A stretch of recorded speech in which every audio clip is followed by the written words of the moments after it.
It always hurts when someone takes or keeps money that is rightfully yours. That is certainly the case for a Metro East family. A dispute involving thousands of dollars and their son was keeping a mother and father from healing and closing a painful chapter in their lives. They called Colombo and he got results and the money.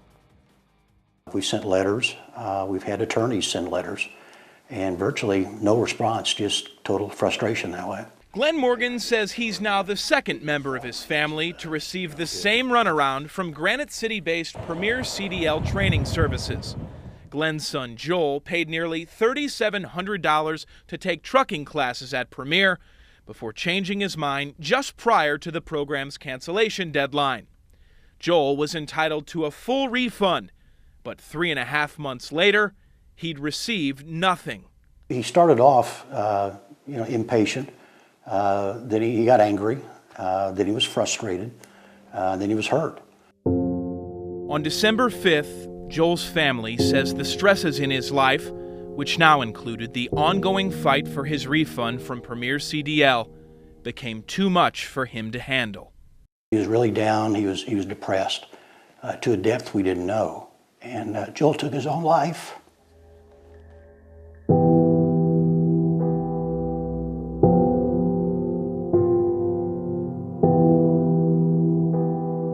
As the one-year anniversary of that tragic day nears, the Morgans want to settle Joel's estate.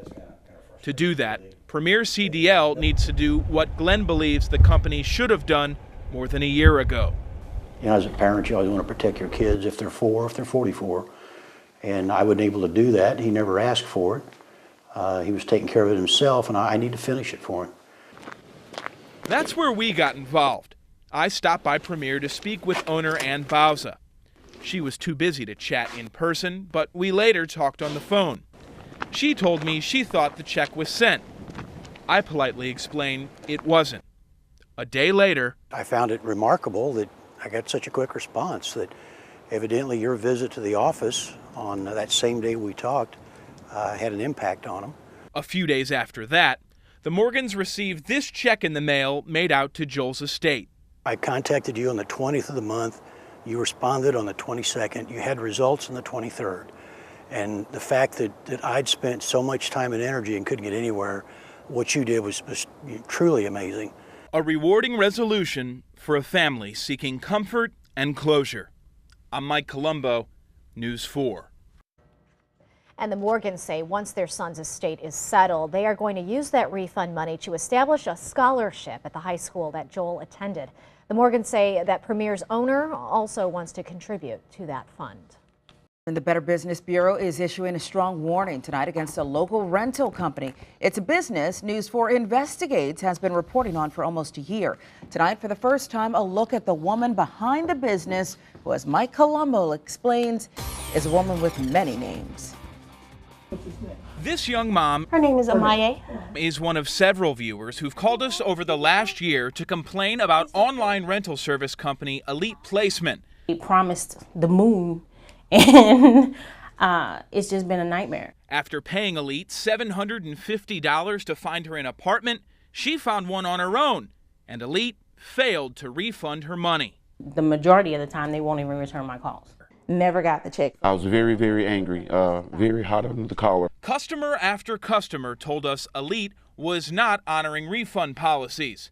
The Better Business Bureau was also seeing a spike in calls. When you see a flood of complaints like this, that raises red flags. We ran into our own red flags with Elite's owner.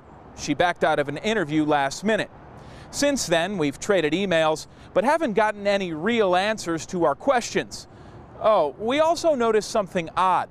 She was using different names. Meet the Patricias! This is Patricia Andrain of St. Charles, who also goes by Patricia Fallon, Patricia Jenkins, and Patricia Stewart. Hey, this is kind of like a comedy routine. Who is on first? I'm asking you who's on first. She's also used the names Patricia Harris and Patricia Anderson. What is on second base? I'm not asking you who's on second. Who's on first? That's what I'm trying to find out. And let's not forget Patricia Silver. We recognize 3 of those names because she's used all of them with us. There I go, back on third again. Well, I can't change their names. And if this looks like a mugshot, that's because it is. Drain has served time in federal and state prison for Social Security fraud, forgery, and stealing. All kidding aside, there is a serious warning here for all of you. In a new report, the Better Business Bureau is advising extreme caution when doing business with any company connected to Patricia Drain or any of those aliases we showed you. It's a warning we've been issuing since last January. Since previews for this story started airing, we've received new complaints against Patricia and Elite.